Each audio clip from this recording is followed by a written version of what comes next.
తెలుగుదేశం ప్రభుత్వం అధికారంలోకి వచ్చిన వెంటనే అండర్గ్రౌండ్ డ్రైనేజ్ సిస్టమ్ ఏర్పాటు చేసి నగరంలో ఎక్కడ డ్రైనేజ్ సమస్యలు మరియు దోమల సమస్యలు తలెత్తకుండా చేస్తామని ఒంగోలు మాజీ ఎమ్మెల్యే తెలుగుదేశం పార్టీ రాష్ట్ర ఉపాధ్యక్షులు దామచల్ల జనార్దన్ సతీమణి నాగసత్యలత తెలిపారు. అదేవిధంగా ఆగిపోయిన టిడ్కో ఇళ్లను వెంటనే లబ్ధిదారులకు అందజేయడం జరుగుతుందని హామీ ఇచ్చారు.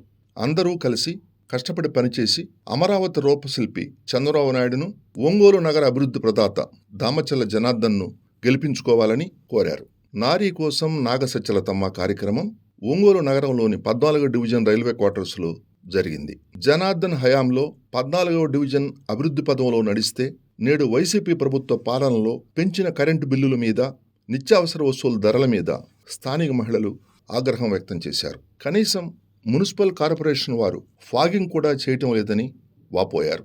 కార్యక్రమంలో 14వ డివిజన్ తెలుగుదేశం పార్టీ నాయకులు, తెలుగు మహిళా ప్రతినిధులు, కార్యకర్తలు, స్థానిక ప్రజలు పాల్గొన్నారు. పొద్దున ఎలాగా ఏంటి, రేపొద్దున మా సమస్య చెప్పాలంటే ఏంటి అనేది మీరు ఎవరు ఏదో అనుకోవద్దు. మా ఇంట్లో ఎవరు అందరికీ తెలుసు. మా లేకపోతే ప్రెసిడెంట్ గారు ఉంటారు, డివిజన్ లో పెద్దలు ఉంటారు. అందరూ ఎవరి ద్వారా రావచ్చు, లేకపోతే మీరే డైరెక్ట్ గా మా ఇంటికి రావచ్చు. వచ్చి మీ సమస్య ఏదైనా సరే డైరెక్ట్ గా వచ్చి మేమే ఉంటాం. ఇంట్లో మాకు వచ్చి చెప్పుకోవచ్చమ్మా. డైరెక్ట్ గా మాకు ఎవరో ఉండాలి, లేకపోతే ఎవరు పర్మిషన్స్ కావాలి అనుకోవద్దు. ఎవరన్నా సరే ఏమైనా చిన్న సమస్య ఉన్నా, మీకు ఏమైనా ఉన్నా సరే డైరెక్ట్ గా జనార్దన్ గారి దగ్గరికి రండి, మాట్లాడండి, మేము ఉంటాం. లేకపోతే నా దగ్గరికి రండి, నేను చెప్తాను, జనార్దన్ గారు చెప్తానమ్మా. ఎవరు కూడా అంటే చాలా మంది ఇది ఒక ఆలోచన ఉంది, చెప్పారు వెళ్ళిపోతారు, రేపు పొద్దున ఏమైనా వస్తామని పట్టించుకున్న వాళ్ళు ఎవరు అనుకుంటారు. దానికోసం క్లారిటీ అమ్మ మీకు ఇది.